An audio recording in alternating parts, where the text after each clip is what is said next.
Sick of the usual energy blasts, super strength, and copy-paste powers? Yeah, us too. If you're itching for anime where the superpowers are actually creative, like, who even thought of that? Levels of wild, then you're in the right place. This list is packed with underrated gems, where the characters don't just fight harder, they fight smarter, using powers so weirdly specific or hilariously odd that they somehow become genius in action. Whether it's bending rules of reality or turning a lame ability into a total game changer, these shows prove that being strange might just be the ultimate power-up. Let's dive in. Charlotte drops us into a world where puberty isn't just about acne and mood swings, it's about teenagers randomly sprouting superpowers. But here's the twist. These abilities are totally janky. We're talking powers that are half-baked, awkward, and come with ridiculous flaws. Yuu Otosaka comes in, your average smug high schooler who can possess people like for 5 seconds. Sounds cool, right? Well, not when your own body faceplants unconscious the second you do it. Still, Yuu milks it for all it's worth, acing tests and living like a king,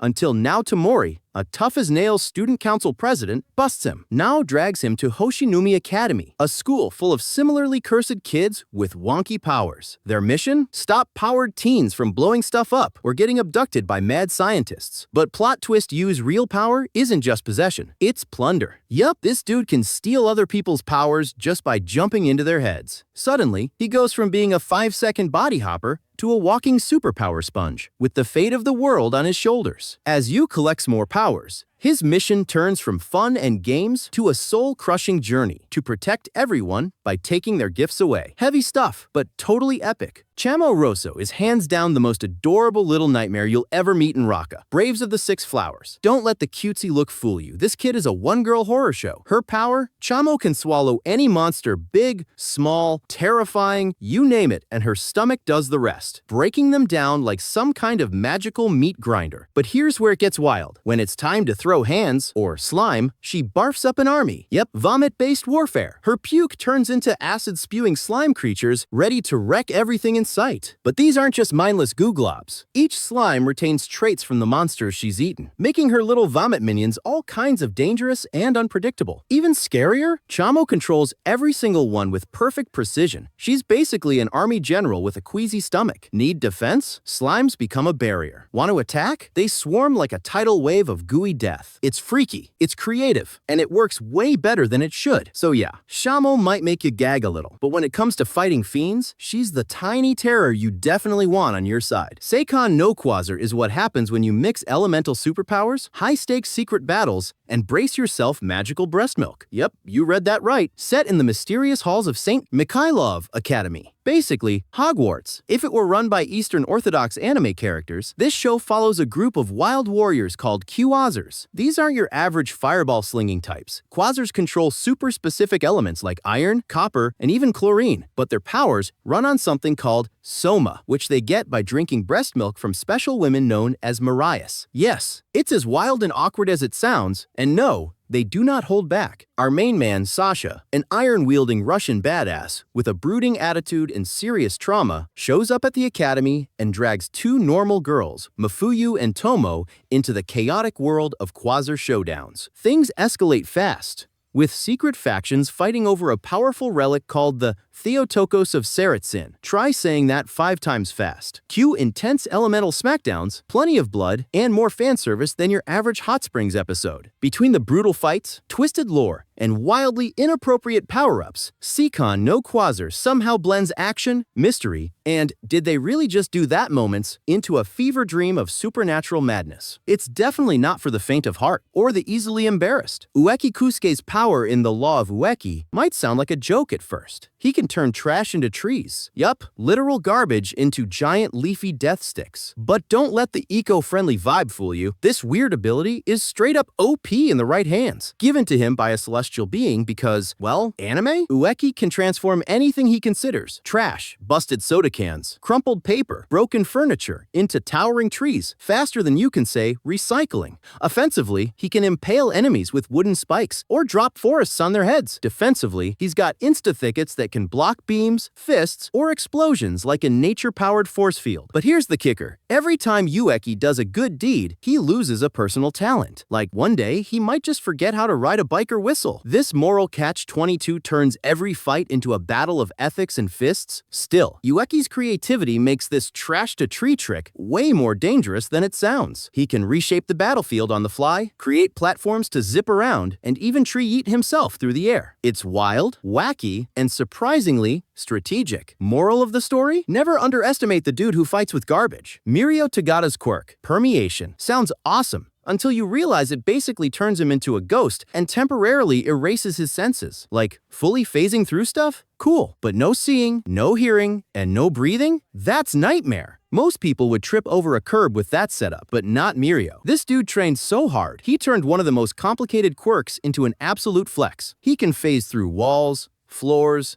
attacks, you name it, but the real magic is how he uses it. Mirio doesn't just vanish and hope for the best. He can make just one arm intangible, or only his legs, or just his pinky toe if he wanted to. And then there's the wild part. By phasing into a wall and turning solid again, he literally pops out like a human bullet. That's how he teleports around the battlefield like a fighting game character with lag switched on. He's also got next-level reflexes and insane prediction skills, which let him dart around blind and still land every punch like a pro. What should have been a quirk with more downsides than upside? Mirio flipped it into one of the most terrifying powers out there, proof that hard work really can turn a glitchy ability into a god tier 1. Charon from Fire Force isn't your average fire slinger. He's more like a walking power bank with fists. Unlike those flashy first gens who shoot fire out of their eyeballs, Charon's a second gen pyrokinetic, which means he can't create fire, but he can absorb it. And here's the kicker. The more fire you throw at him, the more he turns it into pure kinetic destruction. Try to roast him with a massive inferno? Congrats, you just supercharged his next punch. That fire doesn't burn him, it charges him. He soaks up the heat and impact, quietly storing all that explosive energy until he decides to give it back with interest. Charon can blast it out in wild, area-flattening explosions, fire off energy shockwaves, or just add a ridiculous boom to his punches that could probably send someone flying into next week. It's like punching a bomb that gets stronger every time you hit it. So yeah, attacking him with fire? Not a great idea unless you really like being exploded by your own powers. He's basically the ultimate fireproof tank, calm, collected, and ready to turn your offense into his fireworks show. Knuckle Bine's Nen ability might sound like it belongs in a finance seminar, but trust me, it's one of the most hilariously clever powers in Hunter.kind. His technique, called APR,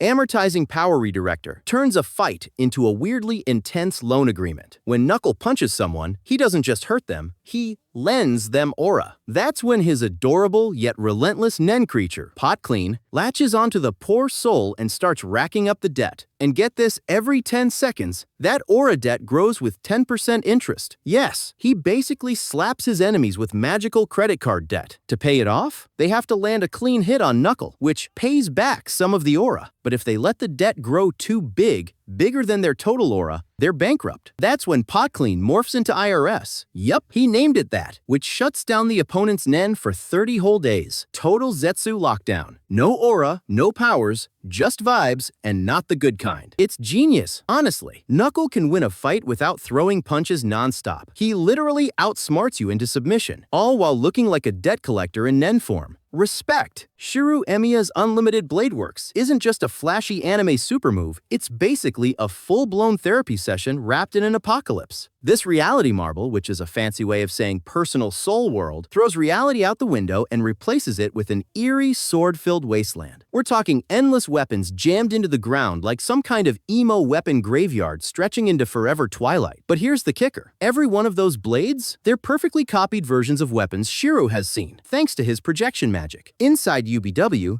he can summon any of them at will, dual wield like a champ, or rapid fire them like he's got a sword machine gun. What makes this so cool besides, raining weapons is how UBW is literally a reflection of Shirou's brain and bleeding heart. Each sword symbolizes his obsession with saving people, even at the cost of himself. It's a world built from pure selflessness and emotional damage. This guy didn't just build an arsenal, he built a philosophy. UBW is the physical manifestation of his tragic hero complex, where every blade is another promise to protect, no matter how much it breaks him. In short, it's the ultimate power trip and emotional breakdown. Bruno Bucciarati's stand, Sticky Fingers, is solid proof that even the weirdest powers can become absolutely busted in the hands of a tactical genius. I mean, zippers? Really? But Bruno takes that random sewing kit ability and turns it into pure gold. He can slap zippers onto literally anything: walls, the ground, your face, and use them to unzip objects, body parts,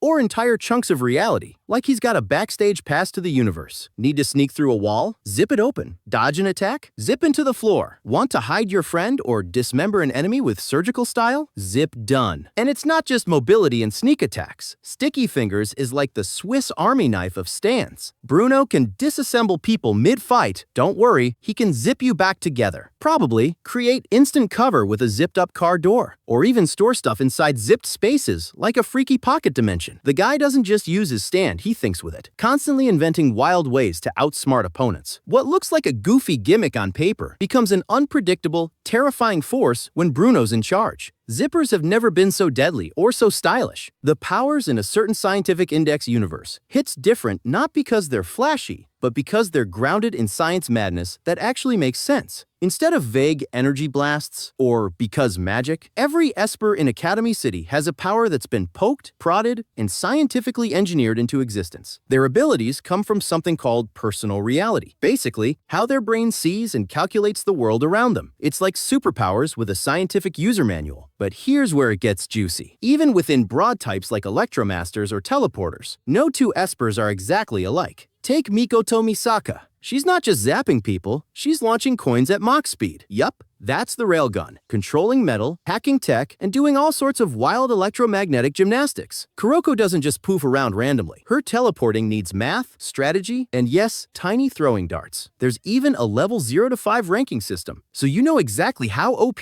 or not someone is. But power isn't everything. Limitations, drawbacks, and brain-straining calculations keep even the strongest characters, like Accelerator, from being total gods. What really makes this system shine is how deep they go into each ability's potential. It's like watching nerdy science class, but with explosions.